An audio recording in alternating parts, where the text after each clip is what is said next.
মা জানতে হবে, তোমাকে জাগতে হবে। কত দুঃখী রাত্রি কাটায় অনাহারে পথের পরে, এখনো আসেনি সুখ বাংলার প্রতি ঘরে ঘরে। কত দুঃখী রাত্রি কাটায় অনাহারে পথের পরে, এখনো আসেনি সুখ বাংলার প্রতি ঘরে ঘরে। নীরবে নিভৃতে আজ কাঁদছে কত মানবতা, নীরবে নিভৃতে আজ কাঁদছে কত মানবতা। মেনে নেওয়া যায় না আজি তোমার এত নীরবতা। তোমাকে জাগতে হবে, তোমাকে থাকতে হবে, এ সমাজ ভাঙতে হবে, নতুন সমাজ আনতে হবে। কত বন্ধুর সীতা হয় লাঞ্ছিতা হয় পথে ঘাটে, নিরাপদে চাই না চলা পথে কিবা বাজার হাটে। কত বন্ধুর সীতা হয় লাঞ্ছিতা হয় পথে ঘাটে, নিরাপদে চাই না চলা পথে কিবা বাজার হাটে। রক্ষ কাজী ভক্ষ হয়ে চলছে কত সাধু বেশে, রক্ষ কাজী ভক্ষ হয়ে চলছে কত সাধু বেশে। তাই তো আসে না সুখ আমার সোনার বাংলাদেশে। তোমাকে জাগতে হবে, তোমাকে থাকতে হবে, এ সমাজ ভাঙতে হবে, নতুন সমাজ আনতে হবে। হলুদ মিডিয়ার প্রকোপে কত মানুষ মরছে ঢুকে, সত্য নিউজগুলো টাকার তলে চাপা থাকে। হলুদ মিডিয়ার প্রকোপে কত মানুষ মরছে ঢুকে, সত্য খবরগুলো হ্যালো করে চাপা থাকে। ক্যামেরার ভিতর দিয়ে সোজা জিনিস উল্টো দেখে, কলমের ভিতর দিয়ে সোজা কথা উল্টে লেখে। আপামর জনসাধারণ খাইছে ধোঁকা পাকে পাকে। তোমাকে জাগতে হবে, তোমাকে থাকতে হবে, এ সমাজ ভাঙতে হবে, নতুন সমাজ আনতে হবে। কত আলেম আজকে দেখি যাইতে না যাই টাকা দিয়ে, কেউ মা ব্যবসা করে আল্লাহ তাআলার কালাম নিয়ে। আছে না? আমাদের আমির হামজা ভাইকে একটা গালি দিয়ে বসে, দেখেছেন না গালি? গালি শুনেছেন কি? শুনেছেন? আলেমের মুখে কি এই গালি মানায়? আবার তারা এমন এমন কথা বলে, আমরা অমুকের ইসলাম মানি না, আমরা মদিনার ইসলাম মানি। আমরাও কোন ব্যক্তির ইসলাম মানি না, আমরা মক্কার ইসলাম মানি। বলেন ঠিক কিনা? আমরা যারা বলে মদিনার ইসলামের সাথে আমাদের সম্পর্ক নেই, আমরা কে আছে যে হজ করার জন্য পাকিস্তান গেছে?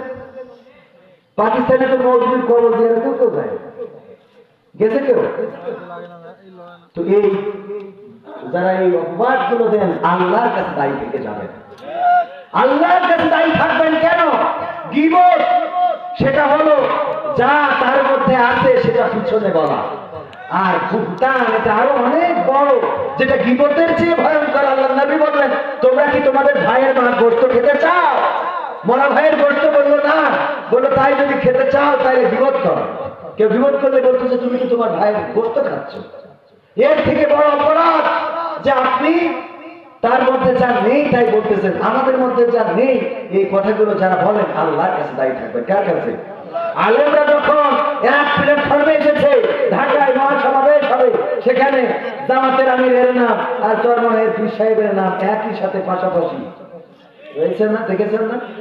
যখন আলেমেরা এক প্ল্যাটফর্মে এসেছে, মামুনুল হক অন্যান্য ওলামায়ে কেরাম এক চেয়ারে বসতে পারছে, একই সারিতে একই স্টেজে, তখন এই ঐক্যের বিরুদ্ধে যারা কথা বলছে, এর আনসাই হোক আলেম নামের কলঙ্ক, এর আব্দুল হামিদ ভাইয়ের উত্তর শুনি বলেন ঠিক কিনা?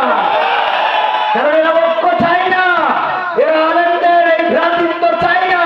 এরা আলেমরা ভ্রাতৃত্ব এবং ঐক্যর বন্ধনে বন্ধিত হয়ে, ঐক্যর বন্ধনে আবদ্ধ হয়ে তারা রাষ্ট্র ক্ষমতায় এসে আল্লাহর জমিনে আল্লাহর দ্বীন কায়েম করুক, এটা তারা চাই না। বলেন ঠিক কিনা? এটা যদি চাইতো তাহলে আলেম ওলামাদের বিপক্ষে ভাবে দাঁড়াতে পারতো না। আজকে যত স্লোগান, যত বক্তৃতা সাদাবাদের বিরুদ্ধে নেই, দুর্নীতির বিরুদ্ধে নেই, ধর্ষণের বিরুদ্ধে নেই, যত বক্তৃতা সব মওদুদির বিরুদ্ধে। অথচ আমরা মওদুদির জন্ম তারিখও জানি না, মৃত্যু তারিখ রাহিমাহুল্লাহ। তিনি চলে গিয়েছেন, কবর দেশের বাসিন্দা হয়ে গেছেন। তার আমল তার কাছে, তার আমল যদি ভালো হয় মাপ পাবে, যদি আমল ভালো না হয় সে ব্যক্তিও মাপ পাবে। কত আলেম আজকে দেখি যাইকে না যাই টাকা দিয়ে, কেউ বা ব্যবসা করে আল্লাহ তাআলার কালাম নিয়ে। তাই তো হকের কথা যায় না শোনা ওদের মুখে, তাই তো হকের কথা যায় না শোনা তাদের মুখে। উপরে কোরআন প্রেমী বিরোধিতা পিছন দিকে।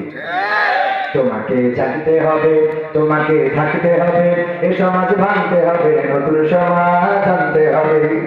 নাস্তিকেরা দিচ্ছে গালি আল্লাহ ও তার রাসূল নিয়ে, আমরা তাই ছেড়েছি মুখে মুখে ফতোয়া দিয়ে। নাস্তিকেরা দিচ্ছে গালি আল্লাহ ও তার রাসূল নিয়ে, আমরা তাই ছেড়েছি মুখে মুখে ফতোয়া দিয়ে।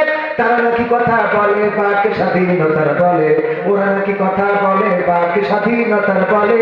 হক কথা বলতে গেলে মাঝে মাঝে থাকবো জেল, কথা কয় না। হক কথা বলে জেল আছে না নাই, রিমান্ড আছে না নাই, জেল আছে, জুলুম আছে, হামলা আছে, মামলা আছে। কিন্তু কোরআনের কর্মী যারা, তারা এই হামলা মামলায় জেল জুলুমে টলে না। কারণ তারা বলে দিয়েছে ইন্না সালাতি ওয়া নুসুকি ওয়া মাহইয়ায়া ওয়া মামাতি লিল্লাহি রাব্বিল আলামিন। আমাদের সব ত্যাগ সব কুরবানি কার জন্য? কার জন্য? আমরা পালাই না। অনেকেই বলেছিল পালাবো না, পালাবো না, বলার পর পালিয়েছেন। কেন পালিয়েছেন? কারণ তাদের রব, তারা গিয়েছে যেখানে সেখানে তাদের দাদারা, তাদের অভিভাবক বলেন ঠিক না বেটি? আমরা পালাই না কারণ আমাদের অভিভাবক কে?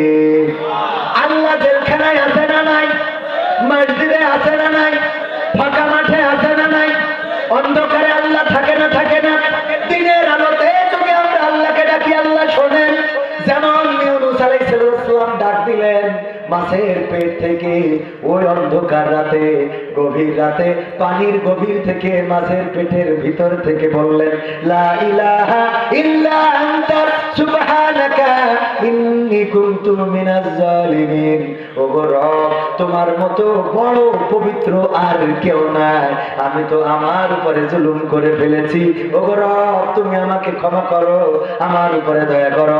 আদম আলাইহিস সালাম জান্নাত থেকে দুনিয়ায় পড়ে গেলেন, ডাক দিয়ে বললেন রব্বানা যালামনা আনফুসানা ওয়া ইন লাম তাগফির লানা ওয়া তারহামনা লানাকুনান্না মিনাল খাসিরিন। ওগো আল্লাহ, আমি তো ভুল করে ফেলেছি।